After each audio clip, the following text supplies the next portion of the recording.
Okay, so yes, I was just thanking Stylianos for being with us and having the great pleasure of listening to what he's going to say about language training, and particularly about how virtual worlds will define the future of language learning. So Stylianos Mystakidis is the e-learning and instructional design expert of the Library and Information Center of the University of Patras in Greece, and he designs blended learning programs, develops open educational resources, and teaches in universities in Greece, Spain, and the US. Well, how lucky you are to be traveling around the world.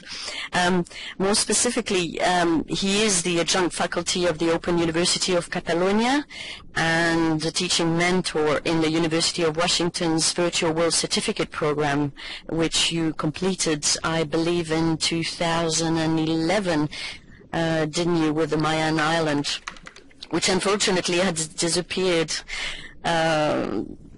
So you've won the national and international awards for innovative and effective use of open education and virtual immersive environments.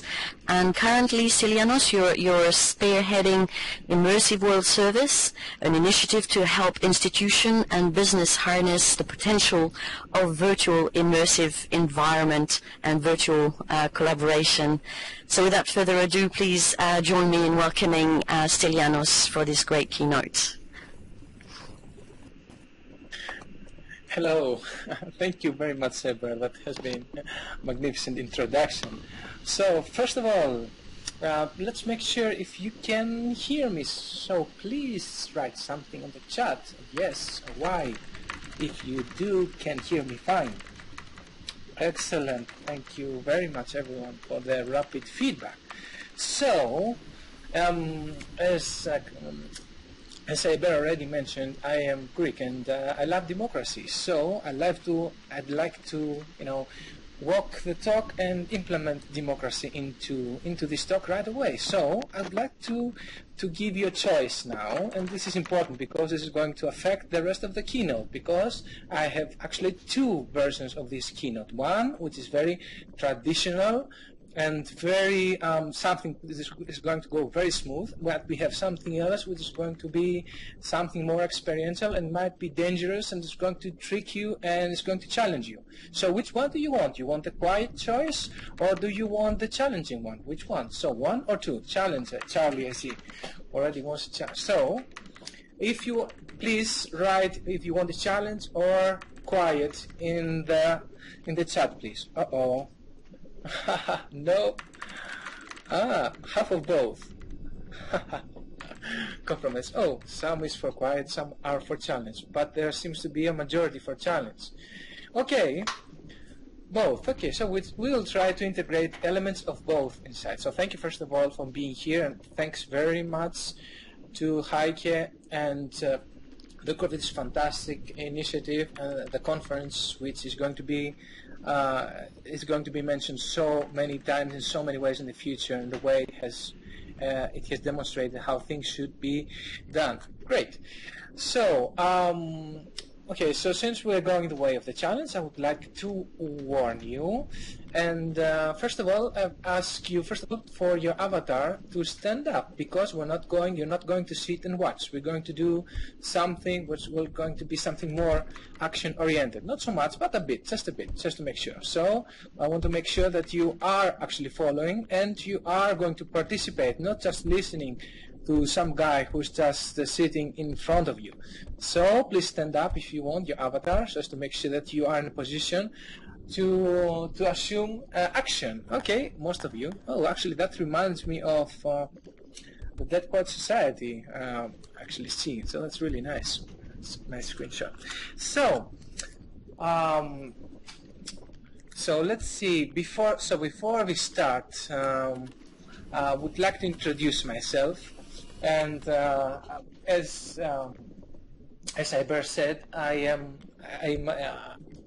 define myself as a learning triathlete. So I design, I develop, and I facilitate e-learning, blended learning courses for a number of universities. Unfortunately, Cyber, I don't get to travel so much due to the fact that we have e-learning, that I can do everything, like speaking to all of you all over the world from my house in Patras, Greece. So I'm virtually traveling, not physically, not so much. So, but apart from that, I'm also helping and doing work for the government and also the private sector in applying all of these technologies successfully. And my primary interests are learning innovation in general and change. And now I would like to hear from you some things about you. So first of all, let's see. Let's try something else. Do you all know how to jump in this environment? Do you know how to jump? Perform a jump like this. So by pressing the keyboard E. Right, so if you want to just make sure that you can do that, excellent, so that you can give me, if you can jump right, okay. So if you can give me a feedback and tell me how many of you are brand new, how many of you are experienced in Second Life? You have something like more than 1 or 2 years. If you have more than 2 years Second Life, please jump. So I want to make sure to see how many of you are new or how many of you are. So again, if you have more than one year Second Life and you have experience, please press E. Okay, so we have some people who are new, some people are jumping up and down. Okay, good. So all of you who are experienced, I would like you to pay attention in case you need to help your fellow audience member. It's also a good idea to do this networking. So let's try and see if how much and how quickly we can spread and we can find a solution to a problem. And the problem is this. Well, it's a quite imagine that you are in a situation which is very warm and you want to you would like to have a nice swim in the sea, and it's a really pity to have such a wonderful conference not be able to enjoy the sea. So I would like to challenge you to find the hidden venue for the continuation of this keynote, which is underwater, and go and find it. So I have raised some. So there are plenty of ways you can do that. So let's see, some experienced people will be able to see it. So we'll continue underwater. So let's see if you can go ahead and dive. And we have also some things that can help you, but there are other things as well. So for example, these red arrows, if you right click on them, you can go for it as well and see what happens. So let's see if we can use 1 minute, how fast we can move and continue underwater. I'm going for it. Haha. Okay, now we're on top. Now we're ready to make a dive.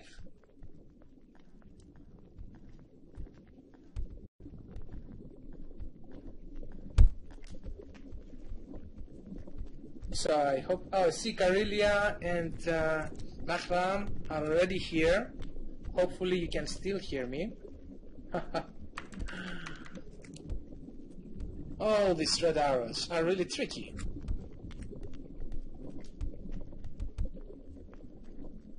They take you on top. So you can you can use your camera if you haven't, or you can simply go up to the bridge and jump, and you'll find the sea. Yes, or you can ask for people to help you. Yeah, it's a bit sneaky. Yes, let's see if we can survive. Can we survive? Can we find and go underwater?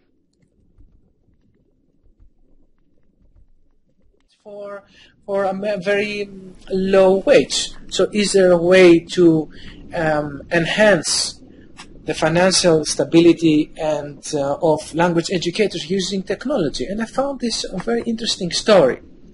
And now this presentation was about total language training, which is intentionally and talking about the future of education. But actually, as I said, I'm not a language educator, but I'm a learning specialist. Of course, I have experienced language learning in many ways as a student, so I know it very well from the student point of view. So I would like to not just talk about the language, how we can change the language learning, but don't press the slide, please, if you want. Okay, but we're talking about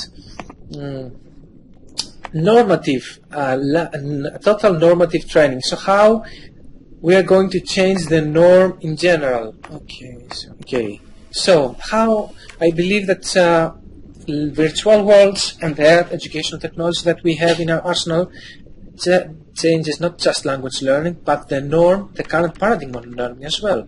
So we're going to talk about the total normative training, and how virtual worlds can and will break the present paradigm of language and general of teaching, which we sometimes confuse with learning.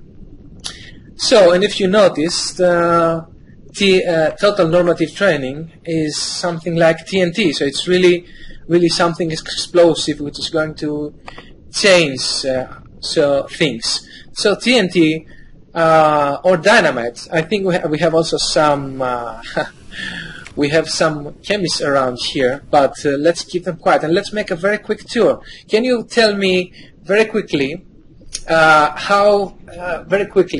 what TNT stands for? What's the actual name of TNT? 100 Linden. Uh-oh, I said chemists are not included. Spoiler. Chimera is a spoiler. Trinitro. Yeah, well, I'm sure she can explain. Yeah, that's right. So the name is trinitrotoluene. So it's a chemical compound, dynamite. Oh, it's good, Becky, too. Mario's very good. So it's something which has three main components, if I am correctly. So toluene is the basis, and it has two acids, sulfuric and nitric acid. So it has substances that are very aggressive and are very powerful. So the object of this talk is going to be Nahiram, you're not going to avoid it here, so this is interdisciplinarity in its essence. So here we're talking to explore total normative training and ask ourselves what elements could be parts of this future norm in education. 1, 2, 3 elements? How many? We're going to mention many of them, and I strongly believe that questions are more important than answers. So my ambition is to help you form your own answers, and we can explore it together. And obviously, all this technology that we have in our fingertips, we can use it in so many occasions and in so different modes around a teaching experience. So for formal and informal learning, before, during, and after learning experience or learning intervention. And